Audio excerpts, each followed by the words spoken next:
Bien, hermano, buenas tardes, bienvenidos todos una vez más. Amigos, sean bienvenidos a este nuevo estudio de la Biblia. Hoy día vamos a hablar de la cruz antes del trono. El sufrimiento antes del triunfo podría ser para los cristianos. Es increíble que en este tiempo el mundo que se dice cristiano esté tan lejos de Dios. La Semana Santa, por así decirlo, la muerte de Cristo es un hecho histórico. Josefo, varios historiadores, ¿cierto?, de aquel tiempo contemporáneos con Jesús, con Pablo, con Pedro, con los que ahí estaban, escribieron acerca de este hecho de Jesucristo, de la crucifixión que tuvo él, la muerte, los azotes, todo lo que sufrió y padeció. Hay historiadores seculares a la Biblia que han escrito y hablado de ello. Por lo tanto, es una realidad. Es un choque, ¿cierto?, espiritual, como la gente niega esta realidad. Como le dije, es una pena que el mundo cristiano, o que se dice cristiano, tome este hecho, ¿cierto?, de la muerte de Cristo como algo tan trivial, tan común, tan corriente, como algo es conocido, sabido, pero ¿qué importa? No tiene importancia. La verdad es que sí tiene mucha importancia, porque la muerte de Cristo es lo que cambió el mundo. La muerte de Cristo y resurrección de Cristo, que es el Evangelio Santo, ha hecho de ambos pueblos, dice, refiriéndose a los hebreos, judíos, y a los cristianos hoy día, una sola nación. Claro que los judíos no lo van a aceptar, no lo creen todavía, porque para ellos Cristo no ha venido. Están esperando al Mesías. Y una de las cosas por qué no creen en ellos, porque se saltan el libro de Isaías o lo leen de otra manera, no como corresponde. Todos nosotros debemos estar conscientes de lo que ocurrió allá en Jerusalén. Estamos hablando de 2020 años atrás, que es cuando Cristo fue crucificado. Lo que ocurrió, ¿cierto?, en el Monte de la Calavera, o en el Gólgota, como quieran llamarle, ¿cierto? Y es una realidad, es algo histórico. Pero para nosotros los cristianos basta con lo que la Biblia dice. No hay nada en contra de que la gente se pueda divertir, lo pueda pasar bien. No tenemos ningún problema con eso. El problema es que se han olvidado lo más importante, que es de la muerte y por qué murió Cristo. Ocurrió en aquel momento, ¿cierto?, porque era la única forma de poder salvar al hombre y reconciliarlo con Dios. La paga del pecado, dice la Biblia, es muerte, y todos nosotros hemos cometido pecado, por lo tanto estamos destituidos de la gloria de Dios, y esa es la muerte. La muerte no es que usted muera físicamente, porque eso algún día va a tener resurrección, de acuerdo a lo que nos enseña la Biblia. La muerte es la separación del hombre con Dios. En el jardín del Edén, Adán y Eva cometieron un pecado y fueron destituidos de la presencia de Dios, echados del jardín del Edén. Y eso fue la muerte. El hombre jamás iba a morir, jamás. Hoy día todavía estaríamos con Adán y con Eva. Jamás iba a morir. Iba a reinar eternamente en la tierra con Dios. El hombre iba a estar aquí en la tierra eternamente. Pero el pecado lo destituyó, lo dejó fuera de la presencia de Dios. Y es así como empezaron a venir los años encima del hombre, los malestares y los dolores y aflicciones, hasta que la muerte física le alcanza. Pero la muerte física es algo que va a ocurrir a todos. Más temprano que tarde o más tarde que temprano, no importa, en el momento que sea, va a ocurrir, es un hecho. Todos vamos a morir. Y como todos vamos a morir, es una pena que el hombre no se prepare para morir. El hombre se prepara para triunfar, estudiar, trabajar, tener hijos, tener familia, y entiéndanme que no digo que no deben hacerlo, pero no debemos dejar de hacer lo importante, prepararnos para la muerte, porque después de la muerte viene el encuentro con Dios. Está escrito que el hombre muere una vez y después de eso viene el juicio. Todos vamos a tener que presentarnos al tribunal de Cristo para ser juzgados. Pero ¿qué va a ver Dios en nosotros? Va a ver la sangre de Cristo, el Cordero de Dios, la sangre de Cristo derramada en la cruz del Calvario. Y nos va a ver a través de la sangre y la separación del hombre con Dios, es decir, la muerte va a pasar de largo. Y vamos a ser entonces parte del pueblo de Dios y vamos a entrar a la vida eterna con Él. Pero sin Cristo no hay salvación y el hombre no se prepara para morir. Los accidentes ocurren todos los días. Todos los días vemos muerte de una u otra manera.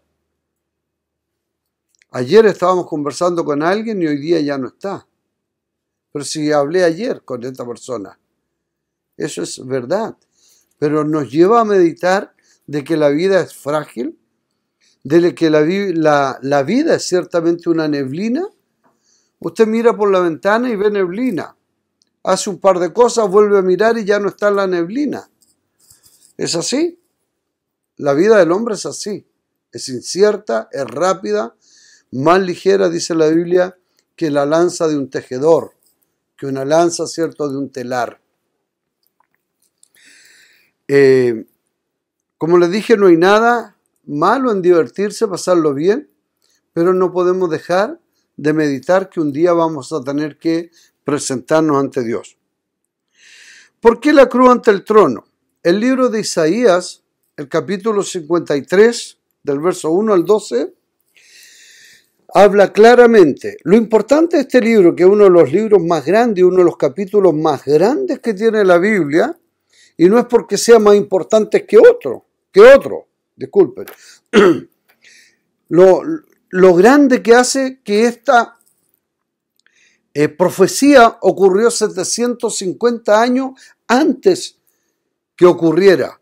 750 años antes de que Cristo fuera llevado a la cruz, muerto por nosotros, Isaías lo describe. Dice, ¿quién ha creído? Esto en el libro de Isaías 53:1.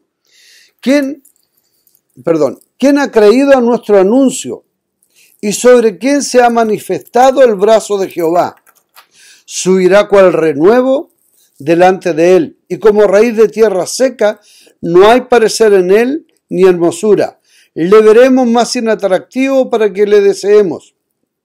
Despreciado y desechado entre los hombres, varón de dolores, experimentado en quebranto, y como que escondimos de él el rostro. Fue menospreciado y no lo estimamos. Ciertamente llevó él nuestras enfermedades y sufrió nuestros dolores, y nosotros le tuvimos por azotado, por herido de Dios y abatido. Mas él herido fue por nuestras rebeliones, molido por nuestros pecados. El castigo de nuestra paz fue sobre él, y por sus llagas fuimos nosotros curados. Todos nosotros nos descarriamos como ovejas, cada uno se apartó por su camino, mas Jehová cargó en él, está escrito, el pecado de todos nosotros. Angustiado y afligido, no abrió su boca. Como cordero fue llevado al matadero, y como oveja delante de sus trasquiladores. Enmudeció y no abrió su boca. Por cárcel y por juicio fue quitado, y su generación, ¿quién la contará? Porque fue cortado de la tierra de los vivientes, y por la rebelión de mi pueblo fue herido, y se dispuso con los impíos su sepultura, mas con los ricos fue en su muerte, aunque nunca hizo maldad, ni hubo engaño en su boca. Con todo esto, Jehová quiso quebrantarlo, sujetándole a padecimiento, cuando haya puesto su vida en expiación por el pecado, verá el linaje y vivirá por largos días, y la voluntad de Jehová será en su mano prosperada. Verá el fruto de la aflicción de su alma y quedará satisfecho por su conocimiento. Justificará a mi siervo justo a muchos y llevará la iniquidad de ellos.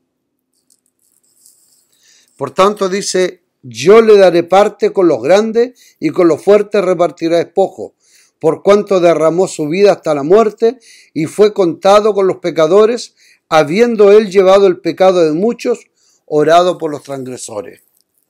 Como les dije, el libro de Isaías está describiendo 750 años antes de que ocurriera la muerte de Cristo, como iba a ser, cierto, sacrificado y entregado por nosotros.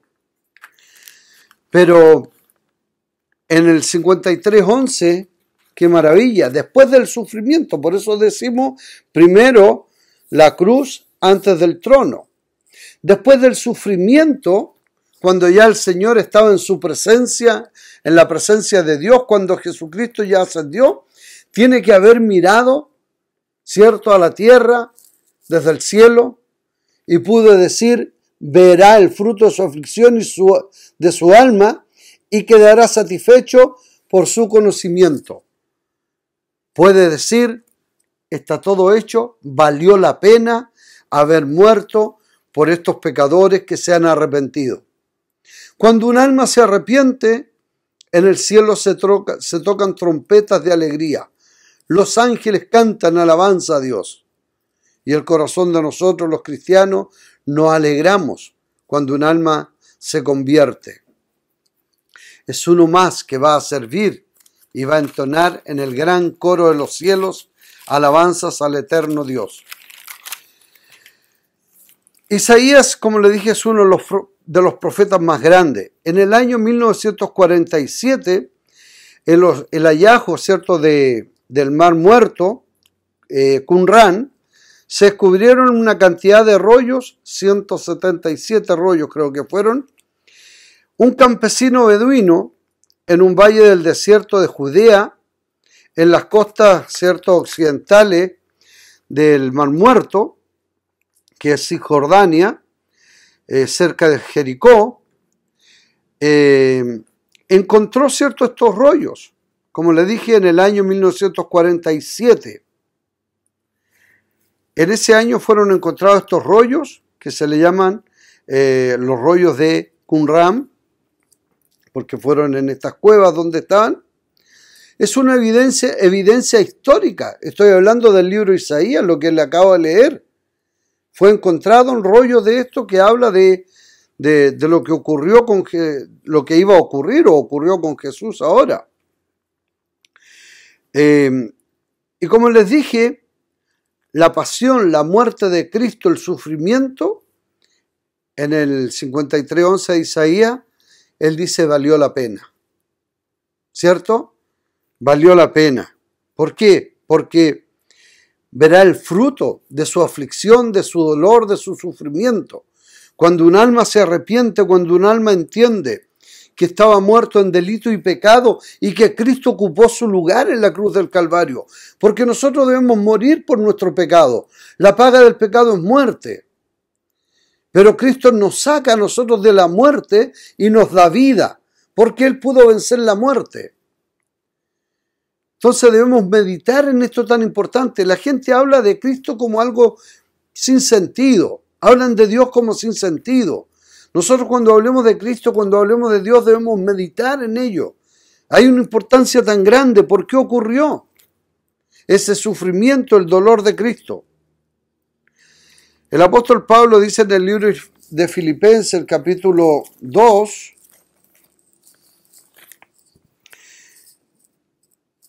Filipenses capítulo 2, verso 5 dice, haya pues en vosotros este sentir que hubo también en Cristo Jesús, el cual siendo en forma de Dios, no estimó el ser igual a Dios como cosa que aferrarse, sino que se despojó a sí mismo, tomando forma de siervo y hecho semejante a los hombres. y estando en la condición de hombre se humilló a sí mismo, haciéndose obediente hasta la muerte y muerte de cruz. Hay 22 versiones de la Biblia y todos concuerdan con lo que dice el número 8. Y estando en la condición de hombre, se humilló a sí mismo, haciéndose obediente hasta la muerte y muerte de cruz. En las 22 versiones que hay de la Biblia, hay algunos que cambian un par de palabras, pero en este versículo, que es Filipenses 2:8, está en todas igual. Podríamos decir no cualquier muerte, sino que la muerte de cruz. ¿Por qué la sufrió? Él, siendo igual a Dios, no estimó ser igual a Dios como cosa que aferrarse, porque él tenía que morir como hombre, diciendo: Padre, yo puedo vencer el mundo, yo puedo cumplir la ley, puedo vencer. Y Cristo venció la muerte, Cristo venció el pecado. Cristo humilló a Satanás en la cruz del Calvario, porque murió sin pecado, a pesar de que se le cargaron en él todos los pecados de los hombres, porque murió por todos los pecadores, siendo sin pecado. Como dice el 7, sino que se despojó a sí mismo, tomando forma de siervo, hecho semejante a los hombres, y estando en la condición de hombre se humilló a sí mismo, haciéndose obediente hasta la muerte y muerte de cruz. Por lo cual también Dios le exaltó hasta lo sumo, y le dio un nombre que sobre todo nombre. Como le dije, la cruz antes del trono, la cruz antes de la exaltación. Antes de ser exaltado, de tener un nombre, sobre todo nombre, Cristo tuvo que padecer y sufrir. Por lo cual Dios también le exaltó hasta lo sumo y le dio un nombre que es sobre todo nombre.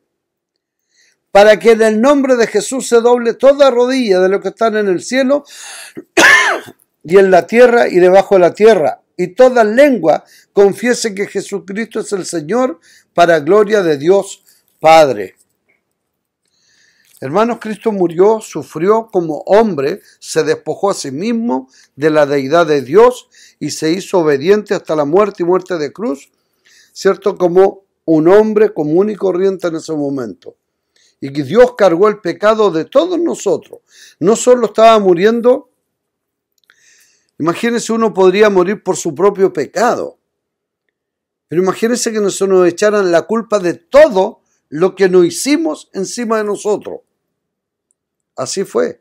Cristo fue juzgado, fue muerto, crucificado por tus pecados, por mis pecados, por todos los pecados. Y la profecía, 750 años antes de Cristo, habla de la pasión, ¿cierto?, de la muerte de Cristo. Verá el fruto de la aflicción después de la muerte de Cristo. Cuando el pecador venga a Cristo, hay un fruto. Por eso es importante que te arrepientas, que creas y acepte a Cristo como el sustituto de tu muerte. Él murió por ti. Él ocupa tu lugar de pecador y muere por ti y resucita y vence a la muerte y vence al pecado. En Cristo somos vencedores. Desde el cielo, como le dije, Él dirá: valió la pena. ¿Por qué no haces que valga la pena la muerte de Cristo? Arrepentiéndote de tus ofensas y tus pecados, aceptando a Cristo como tu Señor y tu Salvador. No hay otro camino, no hay otra forma de hacerlo. Reconócele. Los hebreos, los judíos tienen este libro, pero lo pasan muy rápidamente y no entienden esta profecía. Y cuando estuvo Cristo lo pasaron por alto, porque eran religiosos más que obedientes al Espíritu de Dios. Como siempre le digo, no es cosa de religión, es obediencia a su palabra. Dios le dijo a Adán y Eva: no comerás del fruto que está en el medio del huerto, porque el día que comieres de cierto morirás. Desobedecieron a la palabra, y la muerte por la desobediencia de este hombre, Adán y Eva, Adán, entró en todos los hombres, y traemos ese gen de desobediencia. Cuán difícil es acercarse a buscar a Dios. Por eso yo le invito a que se acerque, que busque, que medite en la muerte de Cristo. Medite en su muerte. La muerte va a ocurrir. ¿Cuándo? No sabemos. El apóstol Pablo, como les dije en Filipenses, lo dice claramente, que Cristo sufrió, padeció por nosotros. Como les decía, hay la versión, ¿cierto? 22 versiones de la Biblia y en todas coinciden con el capítulo 2, verso 8. Y ante Él se tiene que doblar toda rodilla algún día.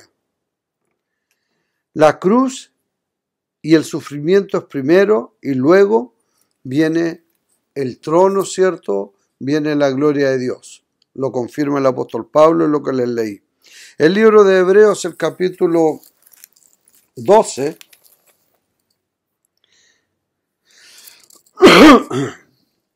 12:1 dice, por tanto nosotros también, teniendo en derredor nuestro una gran nube de testigos, despojémonos de todo peso y del pecado que nos asedia. Corramos con paciencia la carrera que tenemos por delante, puestos los ojos en Jesús, el autor y consumador de la fe, el cual por el gozo puesto delante de él sufrió la cruz, menospreciando lo oprobio, y se sentó a la diestra del trono de Dios. Considerad a aquel que sufrió tan contradicción de pecado contra sí mismo, para que vuestro ánimo no se canse hasta desmayar. ¿Hay sufrimiento? ¿Hay aflicción en nosotros? Sí, puede haber, pero no desmayes. Considera lo que padeció Cristo siendo inocente. Muchas veces nosotros padecemos, sufrimos, causa de nuestro pecado, nuestra falta. Pero Cristo tiene gozo, alegría al saber que lo hizo por ti y por mí. El cual por el gozo puesto delante de él sufrió la cruz. El momento de la cruz no fue fácil, fue un dolor. Su sufrimiento comenzó, ¿cierto? Ahí inmediatamente en la cena, en la última cena. Sabía que lo iban a traicionar. Sabía que sus discípulos se iban a quedar dormidos. Sabía que lo iban a dejar solo. Que cuando fuera llevado por los soldados, preso, se iban a esconder. Sabía que Pedro le iba a negar. Pero él sabía que era la única forma de darnos vida. El inocente muriendo por los pecadores. Cristo murió por nosotros, siendo inocente. Y cuando nosotros nos convertimos, Él ve que valió la pena haber hecho esto. No hay otro camino. Puesto los ojos en Jesús, pero no podía sentarse en el trono de Dios sin antes haber padecido la cruz del Calvario. Estoy nuevamente con el gozo puesto delante de él, sufrió la cruz, menospreciando lo oprobio, y se sentó a la diestra del trono de Dios. ¿Después de qué? Después del sufrimiento. Hermanos, seguramente nosotros vamos a tener que padecer algunas cosas antes de llegar al gozo eterno del Señor. Así que, hermano, tú que conoces a Cristo, persevera. Pase lo que pase, persevera. Mira a aquel que sufrió tal contradicción de pecado sin ser pecador, muerte sin merecerla. Isaías, ¿cierto? Quien no conoció a Jesús, hace el relato más claro de la crucifixión. Pareciera que él estaba mirando. Parecía que estaba mirando un video. No es así. En el libro de Isaías,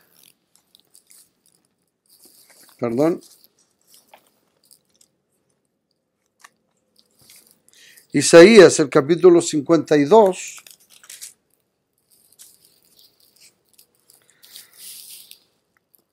(14 y 15). ¿Cómo se asombraron de ti muchos de tal manera que fue desfigurado de los hombres su parecer y su hermosura, más que de la de los hijos de los hombres? Así asombrará al mundo, así asombrará a muchas naciones.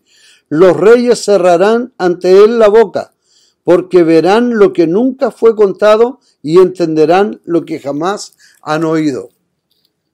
Hasta hoy día muchos niegan la muerte de Cristo, pero pagaron a los soldados para que dijeran que los timoratos discípulos de Cristo habían venido a sacarlo de la tumba. Era imposible. La piedra que rodaron sobre la tumba era tremendamente grande. Y los discípulos que habían arrancado, andaban escondidos, no tenían el valor cuando había guardias cuidando la tumba. 12 guardias, de a 4 en 4, en distintos lugares. Entonces era imposible. Pero inventaron, porque Cristo asombró a muchos. Espero que te asombre a ti esta historia, que no es una historia, es una realidad contada secularmente y a través de la Biblia. Si no hubiesen aparecido los rollos de Qumran, nosotros creeríamos igual, porque ya estaba en la Biblia. Pero para testimonio de muchos incrédulos, aparecieron. Nosotros no los necesitábamos. Necesitamos lo que la Biblia dice. Entonces, ¿cómo se asombraron? Saben, hay muchos artistas que han querido pintar a Jesús, pero nadie quiere pintar a Cristo cuando era azotado, cuando era amarrado a un poste, cuando había un charco de sangre, cuando los látigos, 40 latigazos en tanda de a 3, cuando estos latigazos fueron sobre Jesús, 9 cuerdas cada látigo, con puntas de huesos y fierros en algunas puntas de este látigo, desgarraban la piel del Señor, heridas subcutáneas. Había un charco de sangre ahí donde estaba amarrado al poste el Señor Jesús. Nadie pinta un cuadro así, porque nadie lo compraría. ¿Cómo lo pintan? Rubio, de bonito parecer. Le veremos sin hermosura, dice el Señor. Nadie le deseaba ver así. Pero los artistas lo pintan no como es. No pintan el sufrimiento. Quiero que cierre los ojos y piense cómo estaba Jesús con su cuerpo, con su espalda llena de herida, los látigos rompiendo. Eso era por ti y por mí. Más encima lo hicieron cargar una cruz. Fue difícil para el Señor. Pero después, desde el cielo, valió la pena. Valió la pena, dice. Fue golpeado en el rostro por soldados romanos, influenciados por fuerzas demoníacas. El demonio estaba presente ahí. Su rostro repetitivamente fue golpeado. Su rostro rodó por el suelo muchas veces. Fue golpeado con vara en su mejilla, según dice Miqueas 5:1. Con vara, dice Juan capítulo 19 del 1 al 6. Espinas sirias de Cristo. Esas espinas grandes le hicieron una corona de espina para burlarse y se la pusieron fuertemente. Su cabeza, que es una de las partes más vasculares, ¿cierto? Brotaba sangre, su rostro lleno de sangre. Nadie lo pinta de esa manera. Sería bueno que lo tuvieras, ese cuadro, en tu casa, a la entrada. Y cuando entres veas que Jesús estaba sufriendo y muriendo por ti hace 2020 años atrás, en la cruz del Calvario. Pero hoy día está a la diestra de Dios Padre esperando para que tú te arrepientas. Y cuando tú te arrepientas, Él dice: Padre, valió la pena. Este es mi gozo, haber sufrido todo esto, porque esta persona, tú, yo, nos hemos salvado. Es increíble, ¿cierto?, cómo la Escritura habla de personas sin misericordia para lo que Jesús sufrió. había un delincuente que debía ser crucificado y muerto, pero los religiosos animaron al pueblo para que pidieran a Cristo fuera crucificado. Pilato quería soltarle. Cuando le vio no encontró culpa en él y decide soltarle. ¿Y qué es lo que dicen? Si tú le sueltas estás contra el César. Te constituye enemigo el César. Un dilema. Él sabía que no podía entregarlo a crucifixión porque lo veía inocente. Por eso se lavó las manos. Pero saben, él tenía el poder para soltarlo o para crucificarlo. Por lo tanto es culpable. Algunos dicen que después se quitó la vida. No estamos seguros. Pero eso no le salvó.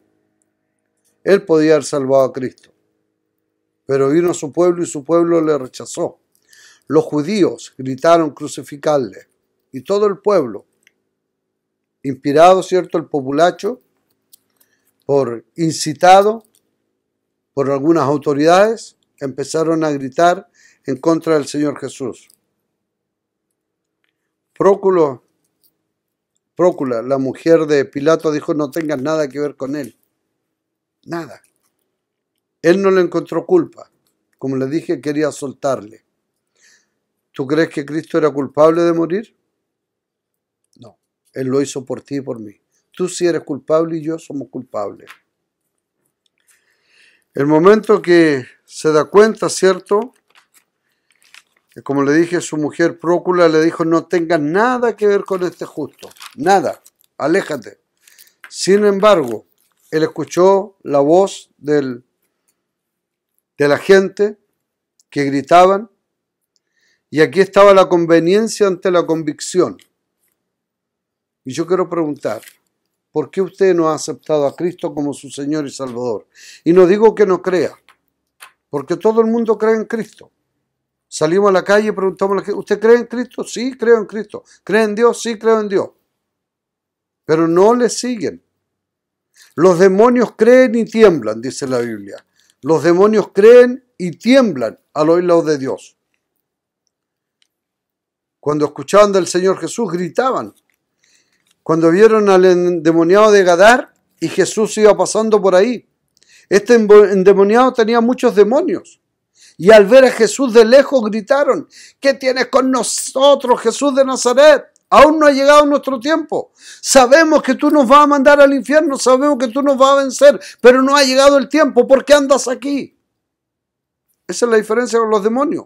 Creen y tiemblan porque saben lo que les espera. Así que usted no me diga que cree si no ha aceptado a Cristo como su Señor y Salvador. Esa es la verdad. Creer en Cristo significa: yo me entrego completamente a usted, Señor. Yo le sigo. Dejo mi religión, dejo todo y sigo a Cristo. Porque esto no es cosa de religión. Es seguir lo que la Biblia dice y nos enseña. Perdóname, Señor, porque era yo quien debía morir en la cruz del Calvario. Yo cometí pecado, Señor, y tú pagaste por mí. A ti te golpearon, a ti te pusieron una corona de espinas, a ti te golpearon la espalda con látigos, Señor, donde rasgaron, rompieron tu espalda, Señor. A ti te crucificaron, pusieron clavo en tus manos y en tus pies. A ti te traspasaron el costado, tus costillas, Señor. Era a mí que debía ser porque yo cometí pecado. Pero tú y el inocente has muerto por mí, Señor. ¡Qué contradicción! El inocente muriendo por los pecadores, a fin de que Él sea el justo, que justifica a los que tengan la fe en Él. Y como les digo, creer no es creer intelectual, es tomar la decisión y seguirle. Pilato sabía que era inocente, pero la presión que había del populacho, de la gente que estaba gritando, disculpen la expresión, la conveniencia ante la convicción, tanto que él tuvo que decir: me lavo las manos. Esto viene de una costumbre judía. Los judíos sabían lo que estaba diciendo, que cuando se cometía o se derramaba sangre de algún inocente, se lavaban las manos diciendo yo no soy culpable. Eso es lo que hizo Pilato. Le dijo, estoy haciendo lo que creo. Creo que él es inocente y yo soy libre de esta culpa. Pero él tenía, como les dije, la autoridad y podía haberle liberado. 40 latigazos, como le dije. El látigo medía aproximadamente 1,50 m, con 9 puntas. Eso lo sufrió el Señor por usted y por mí. ¿Qué va a hacer? Yo le invito a meditar en esto. Dirá, ¿por qué está predicando esto, pastor? No es Semana Santa para predicar de la muerte de Cristo. Todos los días es Semana Santa. Todos los días debemos recordar que el Señor murió por usted y por mí.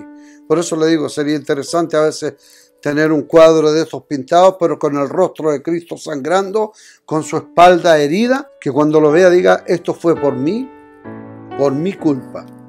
El inocente muriendo por nosotros. Y no le estoy invitando a tener imágenes, pero medítelo y imagíneselo en su cabeza. Dios le bendiga una vez más. Medite en lo que ha escuchado. Cristo no murió para ser un héroe, ni para ser recordado un 25 de diciembre, ni una Semana Santa. Cristo murió para darle vida eterna a usted y a mí, porque no había otro camino ni otra solución. Dios les bendiga, muchas gracias y apresúrese a aceptar a Cristo, porque no sabemos cuándo el tiempo se acaba. Gracias.